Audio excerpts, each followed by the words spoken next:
Hi friends, welcome to Vivikta cooking. ఇవాళ మన recipe వచ్చేసి ఛాయ్ అండి. ఛాయ్ అంటే ఎవరికి ఇష్టం ఉండదు చెప్పండి. రోజు చేసుకునే ఛాయ్ కాకుండా ఇలా ఒక్కసారి కాశ్మీరీ ఛాయ్ని ట్రై చేయండి. టేస్ట్ మీకు నచ్చుతుంది. ఛాయ్ లవర్స్కి ఇదొక మంచి ఫ్లేవర్ఫుల్గా ఉండే ఛాయ్ రెసిపీ అండి. తప్పకుండా ఒక్కసారి మీరు ట్రై చేశారు అంటే రెండోసారి మళ్ళీ చేసుకొని తాగాలనిపిస్తుంది.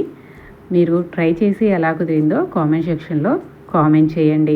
ఇప్పుడు ఒక చిన్న రోల్ తీసుకొని 10 నుంచి 11 పుదీనా ఆకులు, ఒక చిన్న అల్లం ముక్క, 2 యాలకులు, ఒక చిన్న దాల్చిన చెక్క, 3 లవంగాలను యాడ్ చేసుకొని కచ్చాపచ్చగా దంచుకొని తీసుకోవాలండి.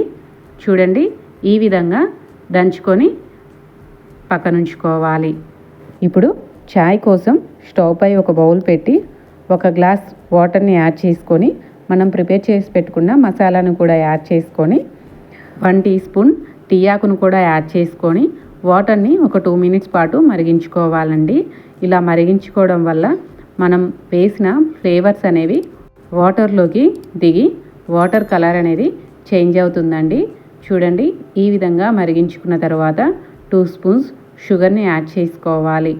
2 గ్లాసెస్ పాలను కూడా యాడ్ చేసుకొని 2 నిమిషాల పాటు మరిగించుకొని తీసుకోవాలి. చూడండి, ఈ విధంగా మరిగిన తర్వాత స్టవ్ ఆపుకొని వడకట్టుకొని సర్వ్ చేసుకోవాలి. ఈ టేస్టీ ఛాయ్ మీకు గనక నచ్చినట్లయితే ప్లీజ్ లైక్ చేసి మన ఛానల్ని సబ్స్క్రైబ్ చేసుకోండి. మీరు వీడియోస్ చూస్తున్నారే కానీ ఛానల్ని సబ్స్క్రైబ్ చేసుకోవడం లేదండి. ప్లీజ్ సబ్స్క్రైబ్ చేసుకోండి. సబ్స్క్రైబ్ చేసుకోవడం వల్ల నేను చేసిన ప్రతి వీడియో మీకు నోటిఫికేషన్ ద్వారా ముందుగానే వచ్చేస్తుందండి. ఇంతకీ మీకు ఈ కాశ్మీరీ ఛాయ్ నచ్చిందా లేదా?